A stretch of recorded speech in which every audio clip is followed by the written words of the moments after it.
La France pourrait donc bien devoir rembourser jusqu'à 3,6 milliards d'euros à Bruxelles. Une somme qui correspond à des aides agricoles que nous n'aurions pas dû recevoir. C'est l'occasion de se demander s'il faut supprimer purement et simplement la PAC, la politique agricole commune. C'est la question qui fâche de 7h15 sur Europe 1. Et pour y répondre, je reçois Perico Légas. Bonjour. Bonjour Thomas. Vous êtes journaliste et critique gastronomique chez Marianne.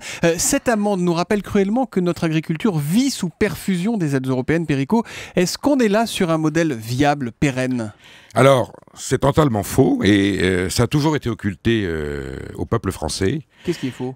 La France paye tous les ans 22 milliards. En 2012, elle a payé 22 milliards à l'Union européenne. Nous en avons reperçu 13, dont 10 pour la PAC. Ça veut dire qu'on donne 9 milliards de plus à l'Union européenne.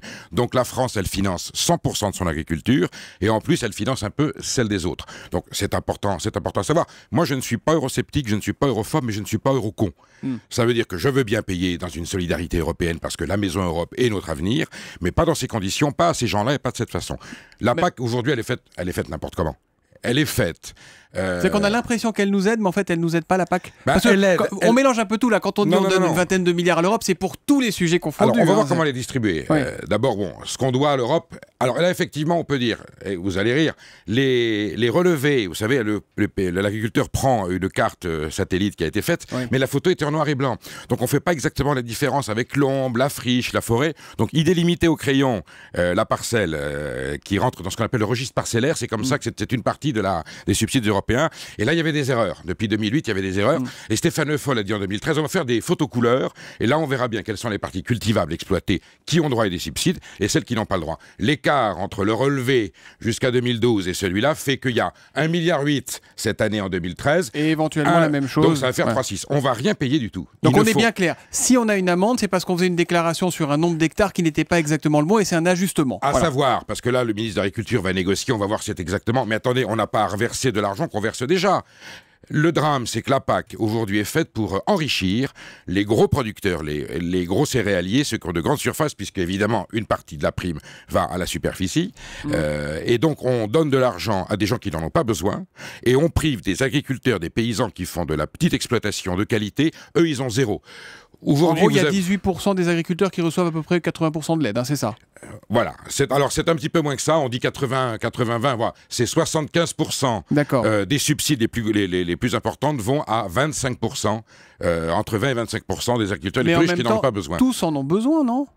Tous n'en ont pas besoin aujourd'hui ? Tous en ont besoin. Si c'est pour produire du maïs de façon industrielle, avec des polluants, des intrants, de la technologie, et ces gens-là sont dédommagés en fonction de la superficie dont ils disposent. Vous vous rendez compte, le prince de Monaco, il a 773 hectares dans l'Aisne. Il touche 330 euros par hectare. 250 000 euros. Il n'en a pas besoin. Et un agriculteur qui fait 2 ou 3 hectares avec des tomates, des poireaux, des légumes frais, il a zéro. Si vous faites des légumes pour de l'industrie, pour faire du ketchup ou du concentré de tomates, là, vous pouvez avoir jusqu'à une prime de 2400 euros par hectare de l'Europe. Mais on fait quoi alors? On met tout à plat, on supprime la PAC, on met des nouvelles règles, comment on fait le bilan. La PAC, elle permet aussi d'avoir des prix garantis sur la production pour...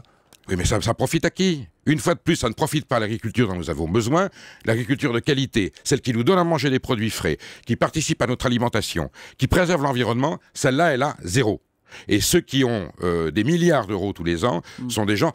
C'est pas compliqué, sur les 10 milliards d'euros que nous percevons, 6 milliards vont aux 10 000 producteurs exploitants les plus riches. C'est une aberration. Alors le gouvernement peut négocier. Pour l'instant, il n'a jamais négocié parce que celui qui donne les ordres, c'est Xavier Belin, patron de la FNSEA, qui a dit...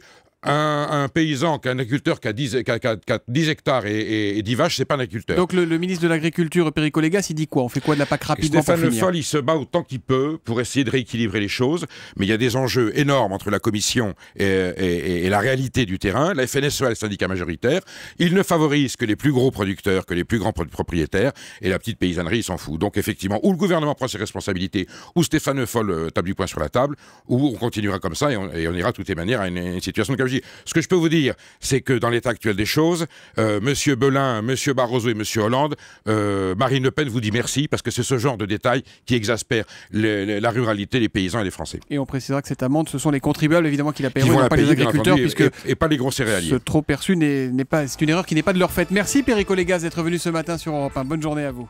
Europe 1, 7h21.